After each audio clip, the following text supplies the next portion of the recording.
दुनिया में वो एक खुशकिस्मत ही होगा जिसे अपने पोते की शादी देखना नसीब होती है, और 3-3 शादियां एक ही मंडप में देखने वाला मैं अकेला दादा हूं।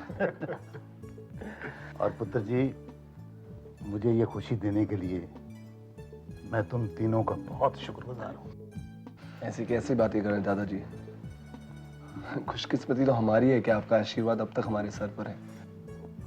सच पुत्र जी, तुम तीनों को एक साथ देखकर दिल को बहुत ठंडक मिलती है। आज मैं तुम तीनों से एक बात करना चाहता हूं।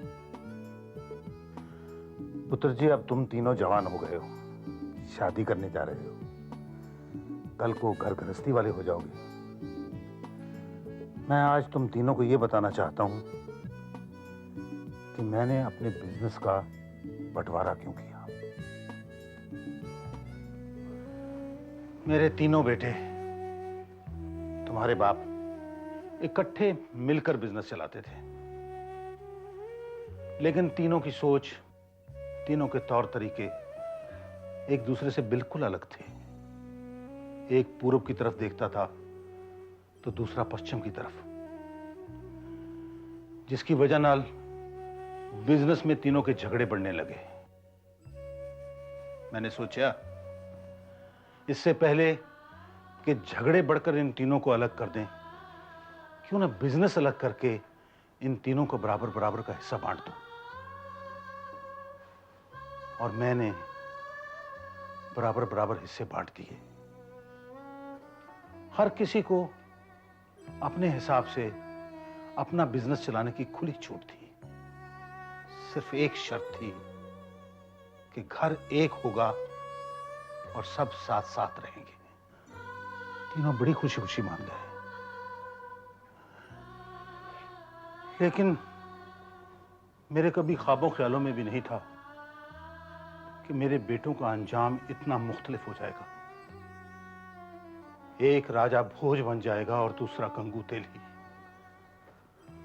सिर्फ पैसे की वजह से तीनों के रहन सहन में ही नहीं, सोच समझ में भी फर्क आ जाएगा।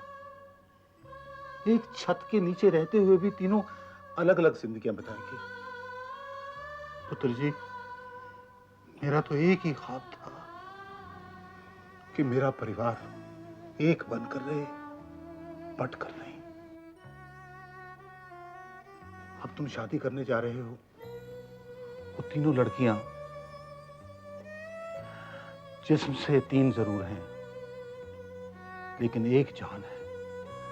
मेरी तुम तीनों से एक ही विनती है, उन्हें यह एहसास दिला दो कि वो जिस घर में बहुएं बनकर आ रही हैं वो बटा हुआ नहीं, एक।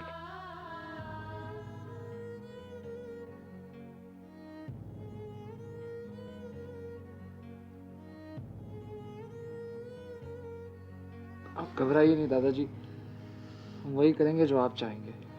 हाँ दादाजी, हम आपको शिकायत का मौका कभी नहीं देंगे। ये हमारा आपसे वादा है, बस आप हमेशा अपना आशीर्वाद हमारे साथ रखना। क्यों दे रहो पुत्र जी, क्यों दे रहो? शायद जो अब तक नहीं हुआ अब हो जाए। वो तीनों सहेलियां आकर मेरा सपना पूरा कर दें और हमारा परिवार बंटकर नहीं, फिर से एक होकर रहने लगे, एक होकर।